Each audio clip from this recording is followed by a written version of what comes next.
The alarm went off at 6:30 a.m., but Rachel was already awake. She had been staring at the ceiling for the past hour, her mind racing with worry. Today was the day that could change everything.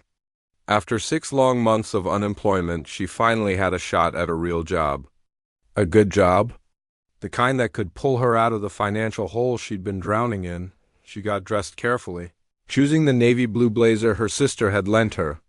It was a bit too big, but it looked professional. As she fastened the delicate silver necklace around her neck, her fingers trembled slightly. It was her mother's necklace, the last gift she'd received before losing her 3 years ago. Wearing it always made her feel like her mom was still with her somehow, watching over her. The apartment was quiet. Too quiet.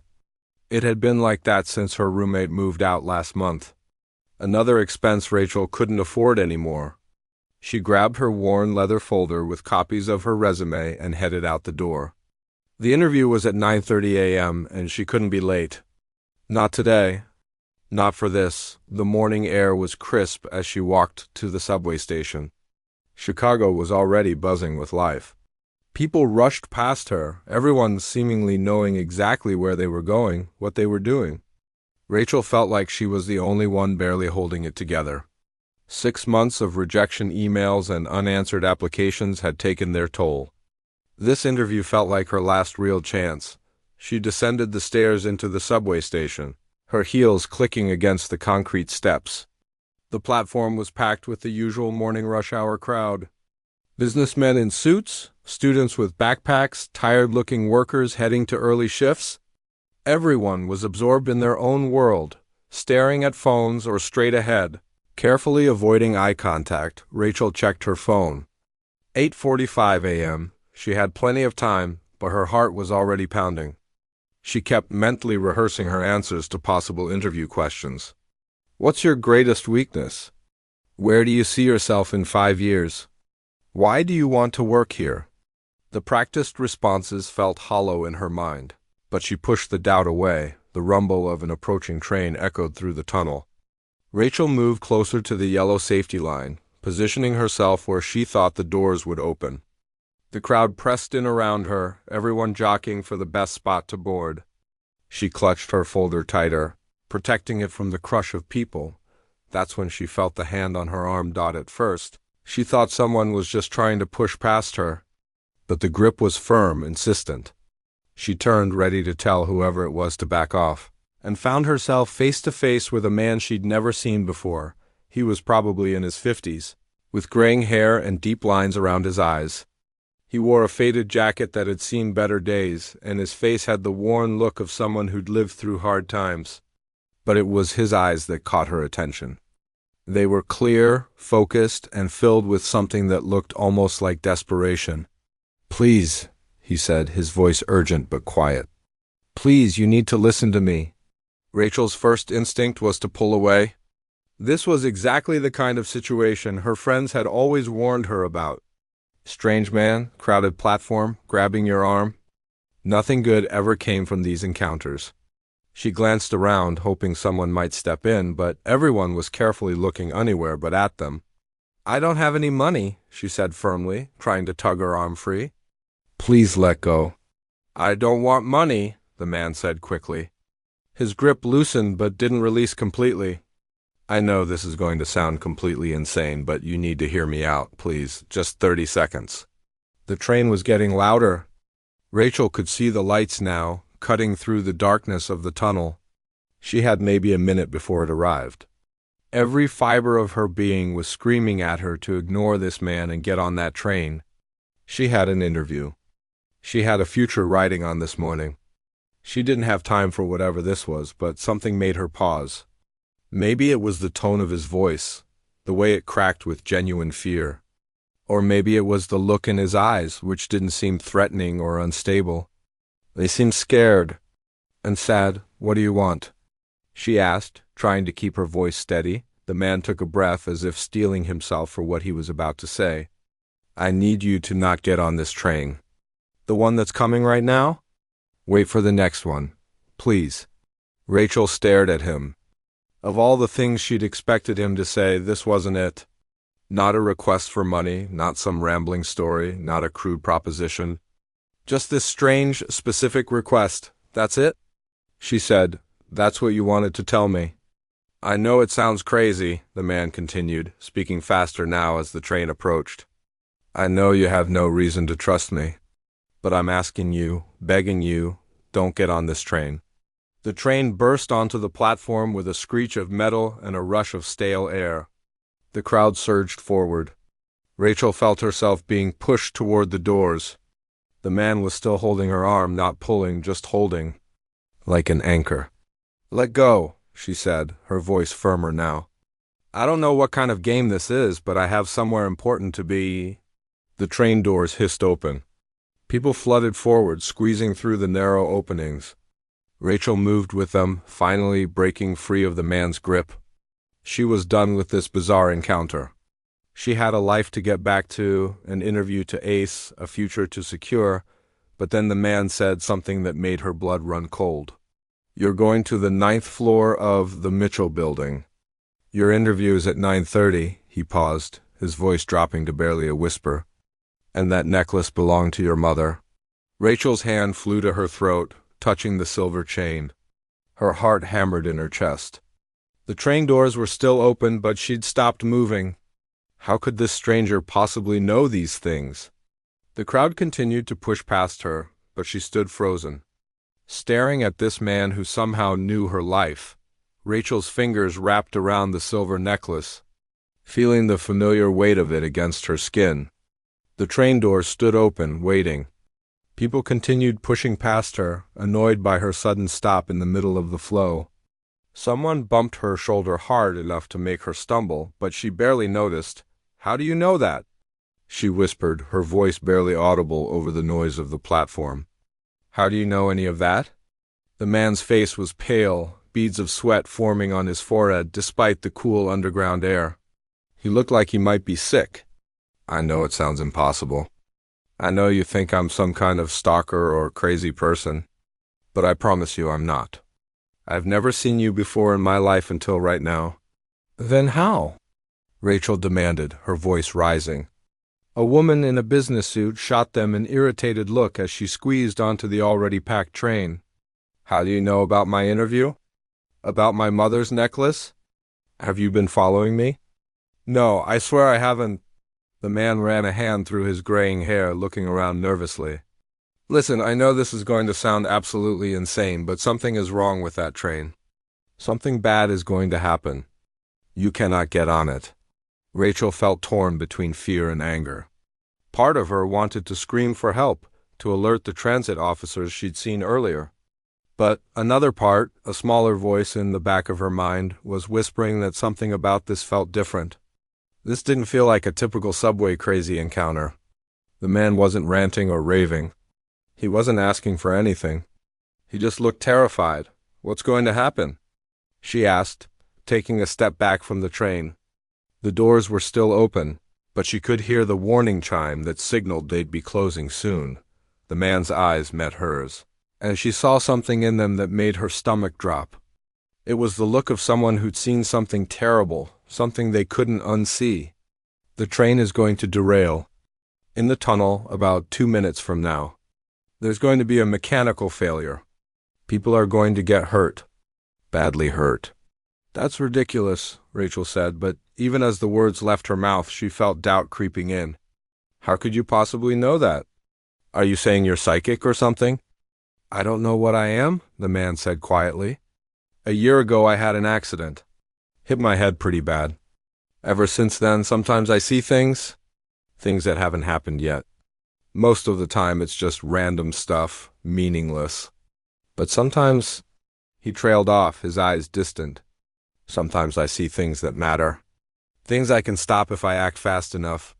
The warning chime sounded again. The doors began to close. Rachel watched them slide shut, watched the train begin to pull away from the platform. She'd missed it.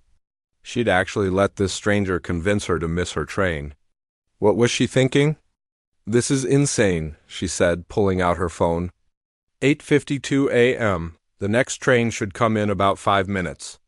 She could still make it to her interview on time if she caught it. I don't know what kind of scam this is, but I'm done. I have somewhere to be. Please, just wait, the man pleaded. Just 5 more minutes. That's all I'm asking.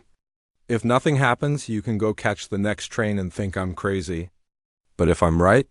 He didn't finish the sentence. Rachel wanted to walk away. Every rational thought in her head was telling her to leave, to report this man to security, to get as far away from him as possible. But her feet wouldn't move. She stood there, gripping her folder so tight her knuckles were white, staring at this stranger who claimed to see the future. Tell me something else then, she challenged him. If you really can see things, tell me something else about me. Something you couldn't possibly know.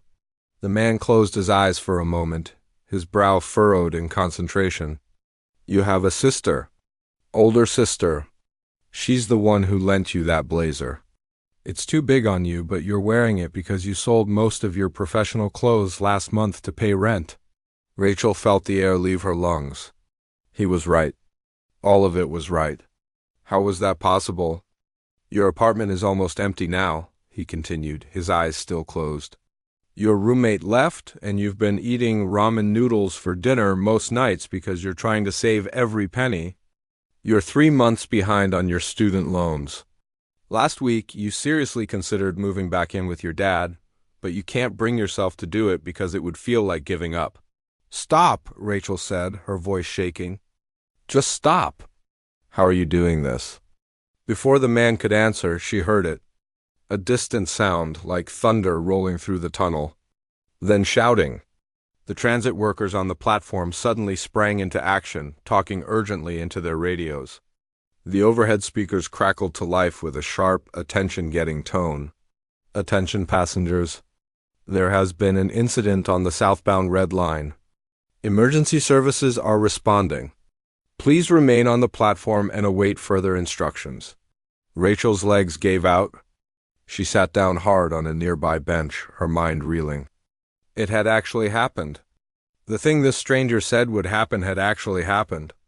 That train, the one she'd almost gotten on, the one she should have gotten on, something had gone wrong with it. The platform erupted into chaos.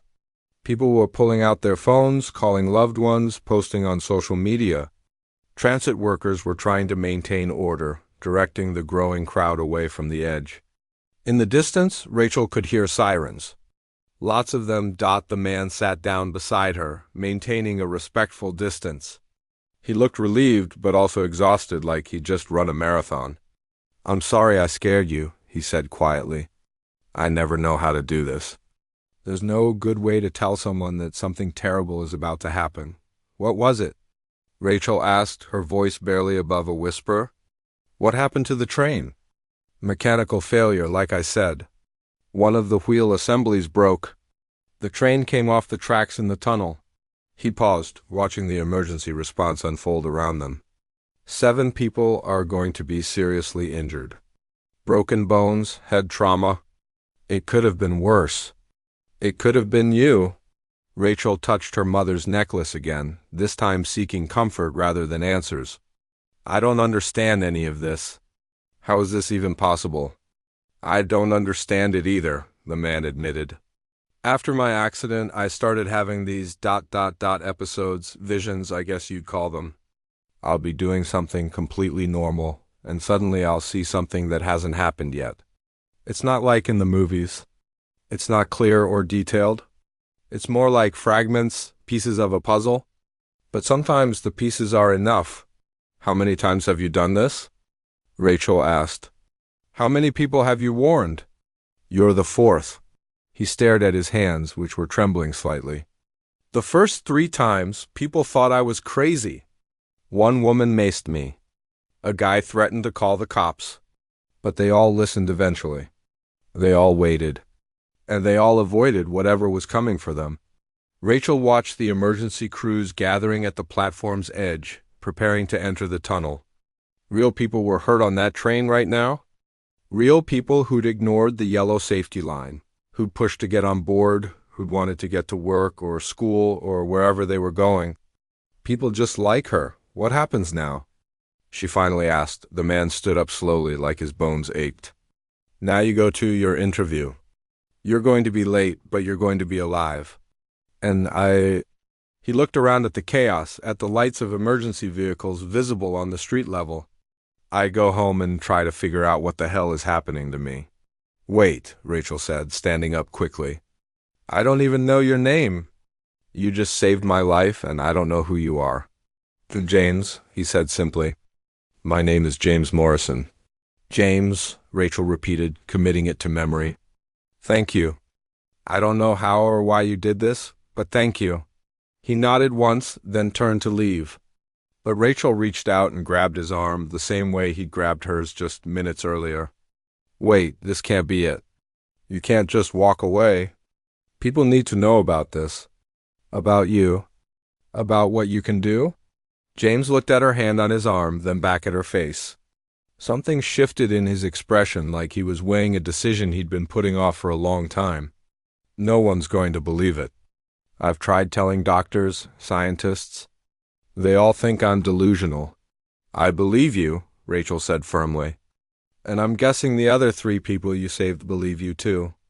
That has to count for something. The announcement came over the speakers again, confirming what James had predicted. An incident in the tunnel. Injuries reported. Platform closed until further notice. All around them, people were absorbing the news, realizing how close they'd come to being on that train themselves. James looked at the crowd, then back at Rachel. Maybe, he said quietly. Maybe it's time to stop hiding from this. Rachel never made it to her interview that day. She called the company from the platform, her hands still shaking, and explained there'd been an emergency. The woman on the other end had already heard about the train accident on the news and was surprisingly understanding. They rescheduled for the following week, but Rachel couldn't think about the interview anymore. She couldn't think about anything except what had just happened. She sat on that bench for almost 2 hours, watching paramedics carry injured passengers out of the tunnel on stretchers. 7 people, just like James had said. 7 people who'd been in the wrong place at the wrong time. 7 people who could have been her. James had stayed with her, not saying much, just sitting a few feet away. He seemed drained, like the whole experience had taken something out of him. Every time an ambulance pulled away with its sirens wailing, he flinched slightly. Does it ever get easier? Rachel asked him, knowing what's going to happen and not being able to save everyone. James was quiet for a long moment. No, he finally said. It gets harder. Every time I see something, I have to decide if it's important enough to act on, if it's clear enough to trust. And even when I do act, even when I manage to save someone, I can't help thinking about all the things I might be missing. All the visions that don't come. All the people I can't help. Rachel watched the emergency crews working. Efficient, professional, doing everything they could for the injured. How did this happen to you? The accident you mentioned? Construction site, James said. I was an electrician. Still am, technically, though I haven't been able to work much lately. A piece of scaffolding fell. Hit me right in the head. I was in a coma for 3 days. When I woke up, he trailed off, staring at nothing. When I woke up, everything was different. Different how? At first, I thought I was just having weird dreams. I'd be lying in the hospital bed and suddenly I'd see flashes of things. A nurse dropping a tray in the hallway before it happened. My wife's car getting a flat tire on her way to visit me. Small things. I thought it was just my brain being messed up from the injury. Rachel leaned forward, fascinated despite the bizarre circumstances. But it wasn't? No, the things I saw kept happening. Exactly the way I'd seen them. I tried telling the doctors, but they just adjusted my medications. Thought I was having delusions or hallucinations. My wife thought I was losing my mind. His voice cracked slightly on that last part. She left me 4 months ago. Couldn't handle it anymore. Sighed, I'd become obsessed with nonsense. I'm sorry, Rachel said, and she meant it. She tried to imagine what it would be like, seeing pieces of the future but having no one believe you. It sounded like a special kind of torture. James shrugged, but the gesture looked heavy. Can't blame her. I know how it sounds. If someone came up to me a year ago with this story, I'd think they were crazy too. They sat in silence for a while, watching the platform slowly return to normal. Transit workers were cleaning up, preparing to reopen the line. Life was moving forward the way it always did after a crisis. In a few hours, this would just be another news story. Tomorrow, most people would forget it ever happened, but Rachel knew she'd never forget. How could she? A stranger had looked at her and seen her death, and had cared enough to stop it from happening. "I want to help you," she said suddenly. The words surprised her as much as they seemed to surprise James. "I don't know how, but there has to be something we can do. Some way to make people understand what you can do." James looked at her skeptically. "I've tried. I even went to a university once, asked to speak to someone in their psychology department. They had security escort me out." "Then we try differently," Rachel insisted. She pulled out her phone and started typing. "We document everything. Every vision you have, every detail. We record dates, times, outcomes. We build proof that can't be ignored." "And who's going to believe us?" "Even with documentation, people will just say it's fabricated. Or coincidence. Or that we're running some kind of scam." Rachel thought about that. He was probably right. She worked in marketing before she lost her job, and she knew how skeptical people were of anything that seemed too good or too strange to be true. But she also knew that sometimes the right story told the right way could change minds. "What about the others?" she asked. "The other 3 people you saved. If we could get them to come forward to tell their stories, that would be harder to dismiss." James looked uncomfortable. "I don't know who they are. I never got their names. I just warned them and left.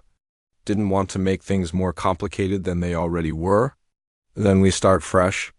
Starting now. Starting with me." Rachel opened a new note on her phone. "Tell me exactly what you saw. Every detail of the vision about me and the train." For the next hour, James described his vision. He'd had it the night before, he said. Woken up in the middle of the night with images flashing through his mind. A woman with dark hair and a silver necklace. A crowded platform. A train pulling away. And then the horrible sound of metal tearing, people screaming.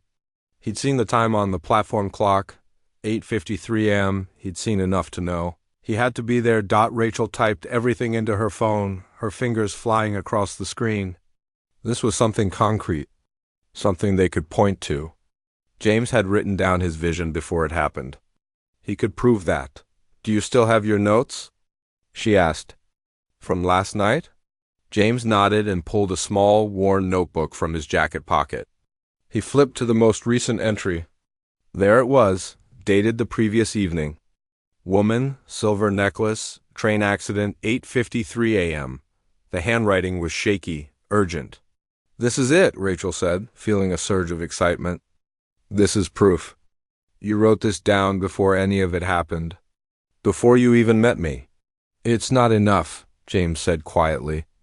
"Anyone could write something vague and claim they predicted it after the fact. But you didn't just write something vague. You wrote specific details. The time, the necklace. And I bet if we check the news reports, they'll confirm the exact time the accident happened." Rachel was already searching on her phone. "Here, look at this." She showed him a news article that had just been posted. Train derailment in subway tunnel, 8:54 a.m. Multiple injuries reported. James looked at his notebook entry, then at the news article. 8:53 was when I saw the train leaving the station. The derailment happened less than a minute later, in the tunnel. Exactly. Rachel felt like pieces were starting to come together. This isn't just some vague prediction. You saw specific things and they happened. There has to be someone who'll take this seriously. Like who? Rachel thought for a moment. A journalist, maybe? Someone who investigates unusual stories. Or a researcher who studies brain injuries and unexplained phenomena. There has to be someone out there who won't just dismiss this.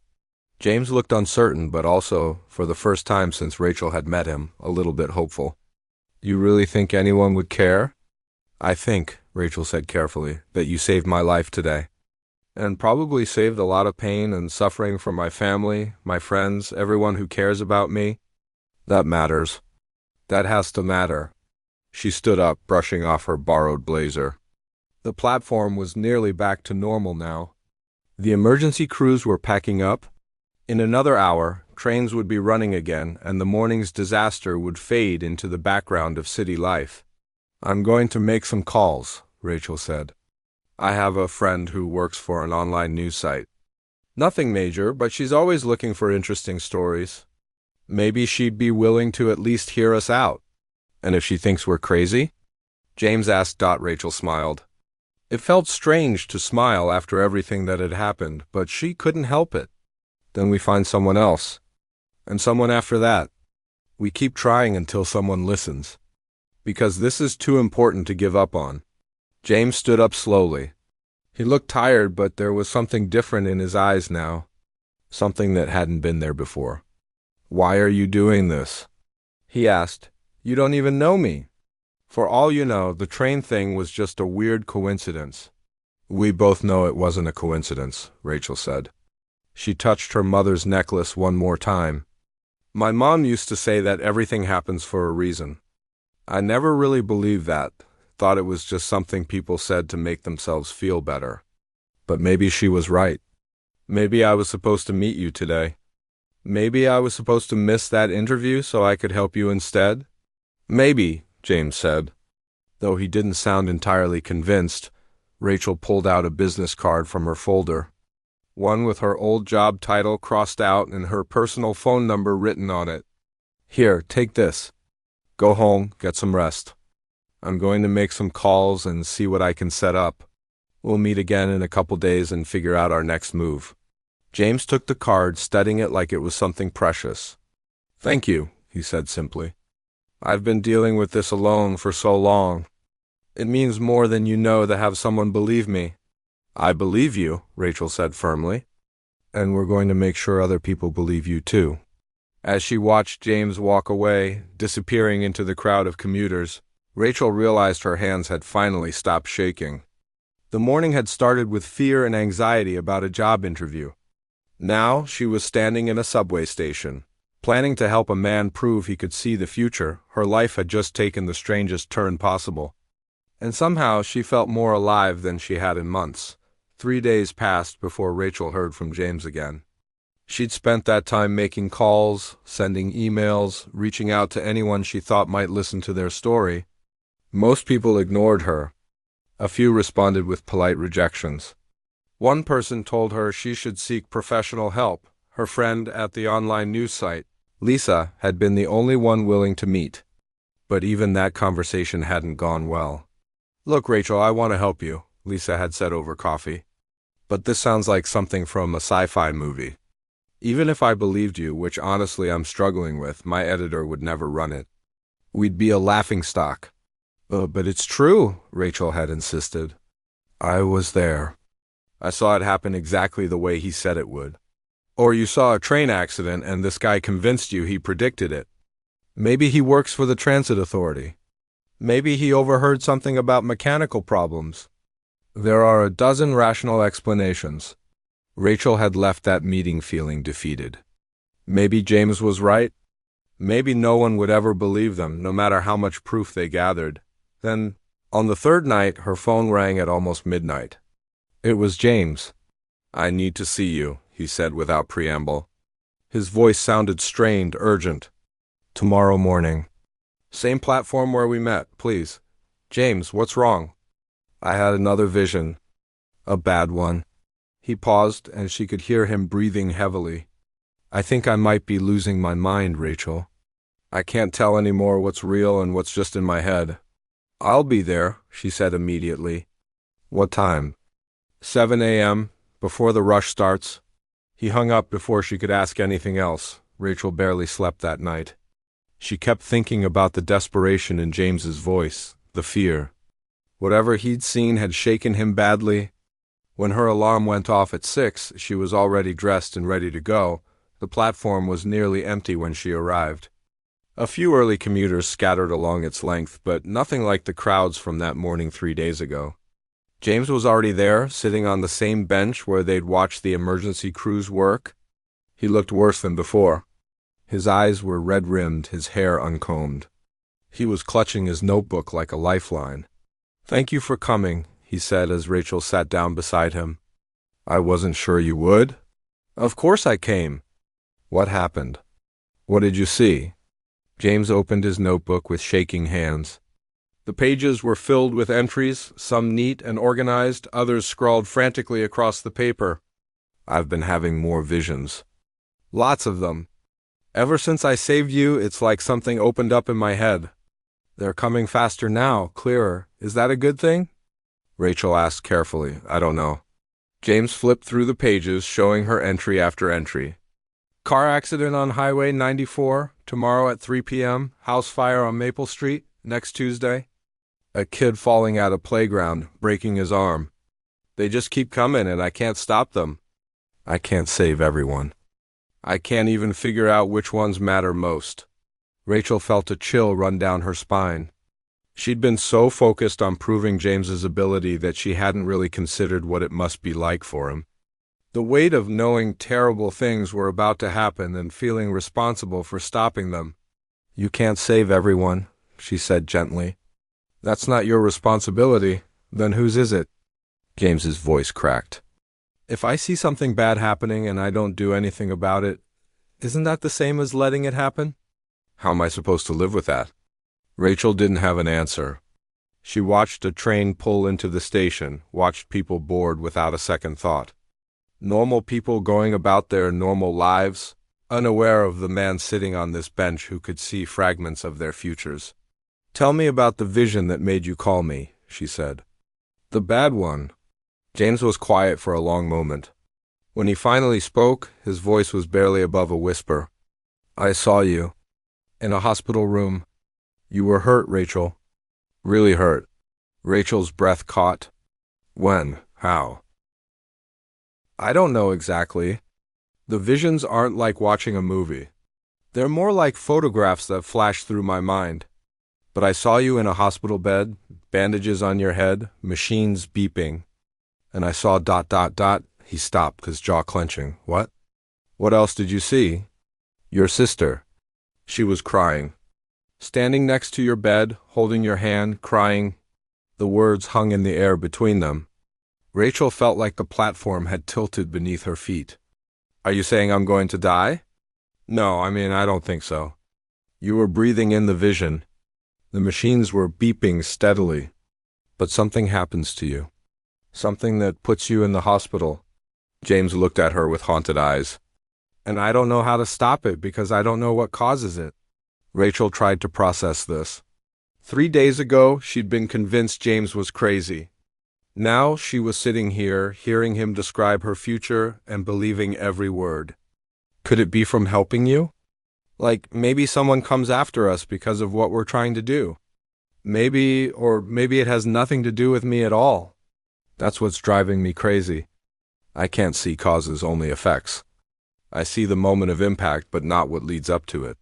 James gripped his notebook tighter. "This is why I stopped trying to convince people. It's too much. It's all just too much." Rachel sat there, absorbing the news that somewhere in her future something bad was waiting. She should have been terrified. Maybe she was, somewhere deep down. But mostly what she felt was a strange sense of clarity. "When I was a kid," she said slowly, "my mom was diagnosed with cancer. Stage 4. The doctors gave her 6 months. She lived for 3 more years. You know how she did it? She didn't spend those 3 years being afraid. She said if she was going to die anyway, she might as well live first." "I don't see how that helps," James said quietly. "It helps because it reminds me that knowing the future doesn't mean you're powerless. Your visions aren't set in stone, are they? You changed mine. You saved me from that train accident. So maybe whatever you saw, maybe we can change that too." James looked at her with something like wonder. "You're not scared?" "I'm terrified," Rachel admitted. "But I'm also still here. And I'm only here because of you. So if something bad is coming, we'll face it, together." For the first time since she'd arrived, James's expression softened slightly. "You really are something else, you know that?" "My sister says I'm stubborn," Rachel said with a small smile. She's probably right. They sat in comfortable silence for a few minutes, watching the early morning trains come and go. Rachel's mind was racing, trying to put together a plan. If James's visions were becoming more frequent, more detailed, then they needed to act fast. They needed to find someone who could study this properly, understand it, maybe even help James control it. "I've been thinking," she said. "What if we're approaching this wrong? Instead of trying to convince journalists or researchers to believe you, what if we focus on the people you've saved? Track them down, get them to share their stories. I told you I don't know who they are, but we can find them. That woman from the first vision, the one who maced you. You must remember something about where and when that happened. We could check news reports from that day, see if anything unusual was reported. Same with the others." James considered this. "There was a gas leak? My first real vision after the accident. I saw an apartment building exploding. I managed to find the building, convinced the superintendent to evacuate everyone. He thought I was insane, but he did it. 2 hours later, gas company found the leak. They said if they hadn't evacuated, it could have killed dozens of people. See? That's perfect. There would be records of that? Reports filed, names documented. We could find the people who lived in that building. Some of them would remember you, remember what happened. And if they don't want to talk? If they think I'm just trying to get attention or money or something?" Rachel pulled out her phone. "Then we show them this." She opened her photo gallery to a picture she'd taken of James's notebook entry about her and the train. "We show them that you document everything before it happens. We show them you're not looking for fame or money, you're just trying to understand something that happened to you." James studied the photo, then looked at Rachel. Really looked at her like he was seeing her clearly for the first time. "Why are you doing this, really? You could just walk away, forget we ever met, live your life. Because 3 days ago, a stranger saved my life. And now that stranger is telling me he can't carry this burden alone anymore." Rachel met his gaze steadily. "My mom also used to say that we're put in each other's paths for a reason. I used to think that was just her being sentimental. But maybe she was right. Maybe I was supposed to be on that platform that day. Maybe not just so you could save me, but so I could help you." James's eyes were glistening. He blinked rapidly, looking away. "I haven't had anyone believe in me for a long time." "Well, you do now." Rachel stood up, offering him her hand. "Come on, we have people to find and a mystery to solve. And apparently I have a hospital visit to avoid." James laughed, a real laugh this time, and took her hand. As they left the platform together, Rachel realized she'd forgotten all about her rescheduled interview. She'd call them later, apologize again. Maybe they'd understand, maybe they wouldn't. Right now, she had something more important to do. She had a friend who needed help, and a future that suddenly felt a lot less certain but somehow more meaningful than it had been a week ago, whatever was coming. Whatever James had seen in his vision about her, they'd face it together. And maybe, just maybe, they'd find a way to change it. 2 weeks had passed since that early morning meeting on the platform. Rachel and James had become an unlikely team, spending their days tracking down the people James had saved. It wasn't easy. The gas leak incident had happened 8 months ago, and many of the residents had moved away. But they'd managed to find 3 people willing to talk. The breakthrough came from an unexpected source. One of the residents from the gas leak building was a woman named Dr. Helen Park, a neurologist at Chicago Memorial Hospital. When Rachel called her, expecting another rejection, Helen had instead invited them both to her office immediately. Now they sat in her consulting room, surrounded by brain scans and medical journals. Helen was in her 50s, with sharp eyes that seemed to miss nothing. She'd listened to James's story without interruption, occasionally making notes on a tablet. "I remember that day very clearly," Helen said when James finished.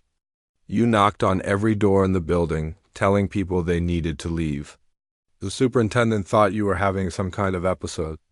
But you were so insistent, so specific about the danger, that he called the gas company just to prove you wrong. And they found the leak," James said quietly. "A massive one. Right in the main line." The inspector said if it had ignited, the explosion would have destroyed half the building. Helen leaned forward.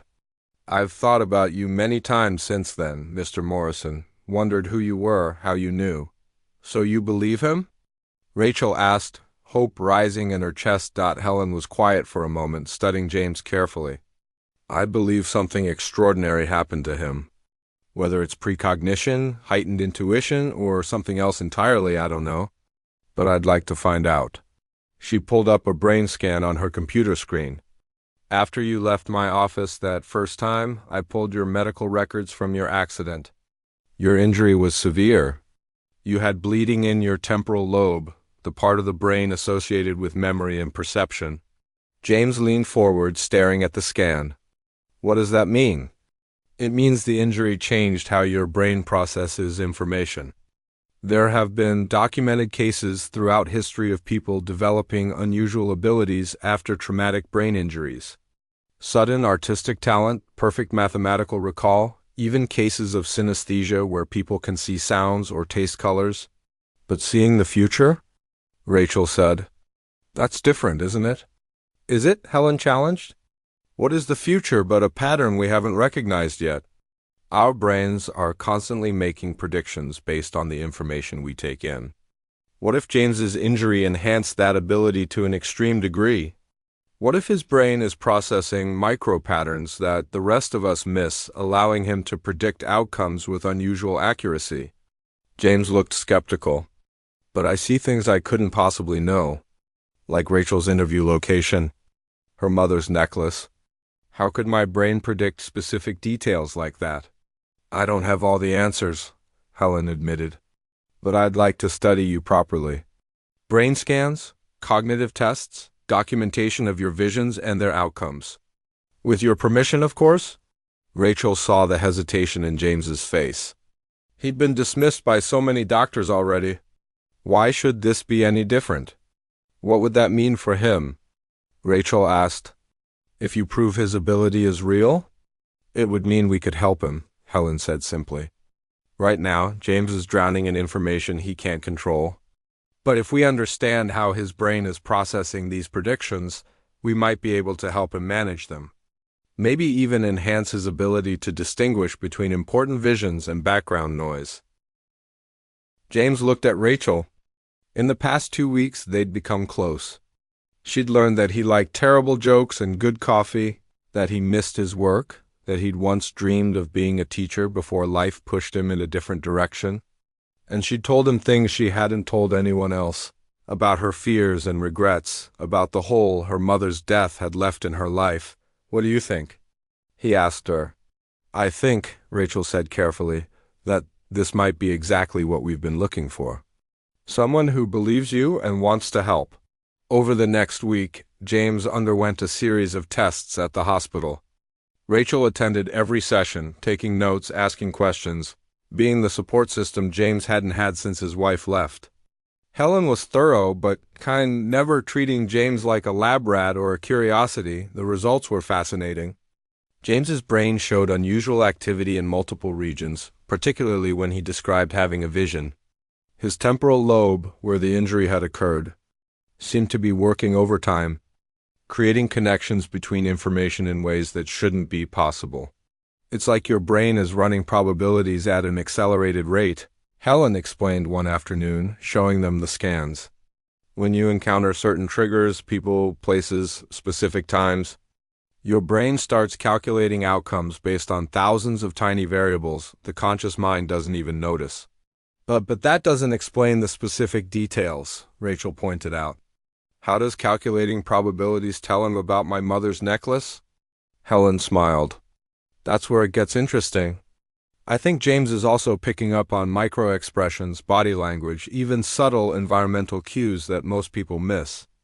Your posture, the way you touched the necklace when you were nervous, probably even the slight discoloration on your skin where you always wear it. His brain processes all of that in milliseconds and fills in the blanks. So I'm not psychic, James said. He sounded almost disappointed. I didn't say that, Helen replied. I'm giving you one possible scientific explanation. But science doesn't know everything. There's still so much about consciousness and perception that we don't understand. Maybe your injury opened up something we can't measure yet. Or maybe you're just proof that the human brain is far more capable than we ever imagined. The story broke 2 days later. Helen had written up a preliminary paper about James's case, and one of her colleagues had leaked it to the press. Within hours, James Morrison was trending on social media. The man who could see the future. The prophet of Chicago. Rachel watched the news coverage with mixed feelings. This was what they'd wanted, wasn't it? Proof that James wasn't crazy, validation that his ability was real. But seeing him on television, watching reporters dissect his life and speculate about his gift, felt wrong somehow. James called her that evening, his voice tight with stress. There are reporters outside my apartment. They won't leave. They keep asking me to predict things like I'm some kind of circus act. Come stay with me, Rachel said immediately. I have a spare room. Well, it's not much, but it's private. I can't ask you to do that. You're not asking. I'm offering. Pack a bag. I'll come get you. When Rachel picked him up, fighting through the crowd of journalists and curious onlookers, she saw how exhausted he looked. The past few weeks had taken their toll. The increased visions, the medical tests, and now this sudden fame he'd never wanted. Back at her apartment, James collapsed on her couch. I should feel vindicated, he said. Everyone believes me now. But I just feel tired. Rachel sat down beside him. Fame isn't what you needed. Understanding was. And you got that? Helen understands. I understand. The people you saved understand. What about the vision? James asked quietly. The one about you in the hospital. It's getting clearer, Rachel. I see it almost every night now. Rachel felt the familiar chill run down her spine. What else do you see? You're asking me something. In the vision, you're in that hospital bed and you're trying to tell me something, but I can't hear what it is. He turned to look at her. I think it's a warning. I think future you is trying to warn present me about something. Before Rachel could respond, James suddenly grabbed her arm, his eyes going wide. Get down, he said urgently. What? Get down now. Rachel dropped to the floor just as something crashed through her front window. Glass exploded across the room, and a brick landed where she'd been sitting seconds before. Attached to it was a note written in angry, scrawled letters. Stop playing God. They sat on the floor amid the broken glass, both breathing hard. Rachel looked at James, who was staring at the brick with an expression she couldn't quite read. You saw that coming, she said. 2 seconds before it happened. That's all the warning I got. Rachel looked at the shattered window, then at James, and something clicked in her mind. The hospital vision. You see me in a hospital bed because I get hurt. But you're there with me, which means you tried to save me. And I'm trying to tell you something. Okay, James said slowly. Where are you going with this? What if the vision is showing you that you can't prevent every bad thing? What if future me is trying to tell you that it's okay, that you did your best? Rachel took his hand. You've been so focused on trying to stop every vision from coming true that you haven't considered that maybe some things are meant to happen. James shook his head. I can't accept that. You might have to. Rachel squeezed his hand. Whatever puts me in that hospital bed, maybe it happens because I choose to be there. Maybe I'm protecting you or helping someone else. Or doing something that matters more than staying safe. That's insane. No more insane than a man who can see the future, Rachel said with a small smile. They called the police about the brick. Filed a report. Cleaned up the glass. Through it all, Rachel kept thinking about the vision and what it might mean. She'd spent 2 weeks helping James learn to live with his gift. Maybe it was time for him to learn that some futures couldn't be changed. No matter how much you wanted to, 3 months later, Rachel stood in a hospital corridor, waiting. James was inside a consultation room, meeting with Helen and a team of neurologists who'd been studying his case. They were making real progress, developing techniques to help James control when and how he accessed his visions. The past few months had been strange. James had become something of a celebrity, though he hated it. But he'd also helped dozens of people avoid accidents, injuries, even deaths. And Rachel had been there for all of it, documenting everything, managing the overwhelming attention. Being the anchor that kept him grounded. She touched her mother's necklace like she did whenever she needed courage. Tomorrow, she was starting a new job. Not the one she'd missed the interview for, but something better. A position at a research foundation studying unexplained neurological phenomena. They'd created it specifically for her, to help bridge the gap between James's ability and public understanding. James emerged from the consultation room, looking lighter than she'd seen him in weeks. "They think they're close," he said. "Close to understanding how it really works. That's amazing. Helen wants to expand the research. Look for other people who might have similar abilities after brain injuries." He paused. "She wants you to head up the project." Rachel felt a surge of excitement. "Really? Really?" "She says you're the only person who truly understands both the scientific side and the human cost." James smiled. "She's not wrong." They walked out of the hospital together into the bright afternoon sun. Somewhere in the future, Rachel knew there was a hospital bed waiting for her. James would be there. Something would happen that would put her in danger, and there was nothing either of them could do to stop it, but that was tomorrow's problem. Today they had work to do, people to help, and a mystery to slowly unravel. Today they had each other, and that was enough. As they reached the parking lot, James stopped suddenly. "I just had a vision," he said. Rachel's heart skipped. "What did you see?" James grinned, the first real smile she'd seen on his face in weeks. "Us 5 years from now? Still doing this. Still helping people. And Rachel?" He squeezed her shoulder gently. "You were happy. Really happy." Rachel smiled back, blinking away unexpected tears. Maybe the future wasn't something to fear after all. Maybe it was just another mystery waiting to be solved, one day at a time. With the people who believed in you standing by your side, they got in the car and drove away from the hospital, heading toward whatever came next, together,